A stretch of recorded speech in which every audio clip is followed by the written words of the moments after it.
setiap rekayasa lalu lintas itu punya parameter. Jadi parameter ini untuk jalan tol ditetapkan oleh Jasa Marga dan Kepolisian. Saya melihat bahwa sepertinya dengan rekayasa one way nasional berarti parameter yang telah ditetapkan oleh Kepolisian maupun Jasa Marga sudah melewati, sehingga kemudian diberlakukan rekayasa one way nasional. Untuk rekayasa one way nasional ini diberlakukan sampai kapan? Mungkin nanti kita lihat situasinya, ya.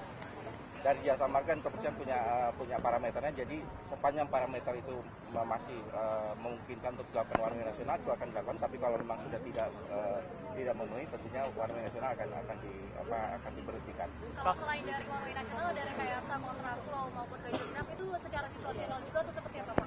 Iya, seperti yang tadi saya sampaikan, setiap rekayasa itu punya parameter. Jadi setiap rekayasa punya parameter. Nah, ini kemarin juga sudah ada dilakukan kontraflow maupun ganjil genap, itu berdasarkan parameter masing-masing.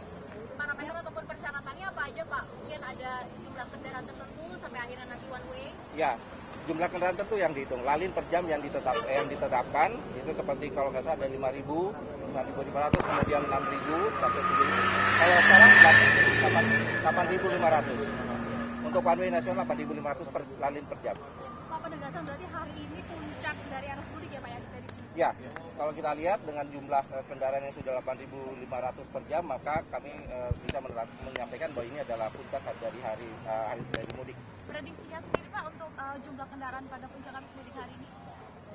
Kita mesti 2,1 juta total ya, secara keseluruhan sampai dengan H+2. Pak, ini kan one way sudah dimulai, Pak, ada himbauan untuk pemudik menggunakan jalur A atau B itu mereka yang mau kemana misalnya, apakah yang ke Jawa disarankan ke ambil yang kanan atau bagaimana? Karena ini sudah diatur, jadi kita sih tidak membatasi arus A atau B. Yang penting kita sarankan bahwa mereka mengemudi dengan hati-hati. Antisipasi apa saja, Pak, yang sudah dilakukan nanti kalau sesuatu yang jadi di jalan?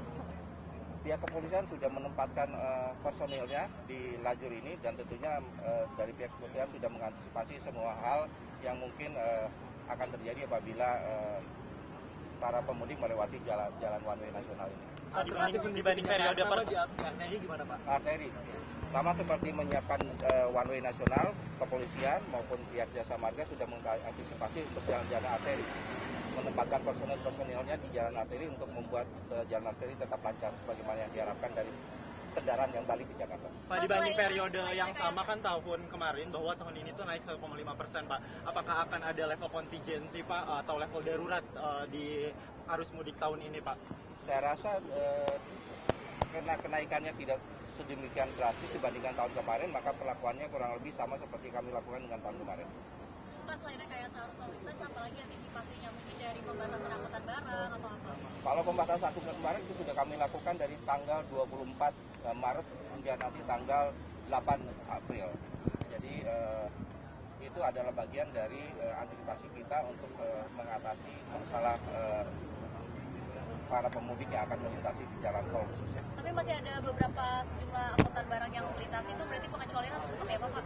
Kita kan namanya pembatasan, tidak semua kendaraan berat kita larang, bukan larangan. Jadi ada kendaraan berat yang memang kita bolehkan untuk melintas, seperti yang mengangkut bahan baku sembako, kemudian BBM itu kita, dan ada beberapa kategori lain yang kita izinkan untuk melintas.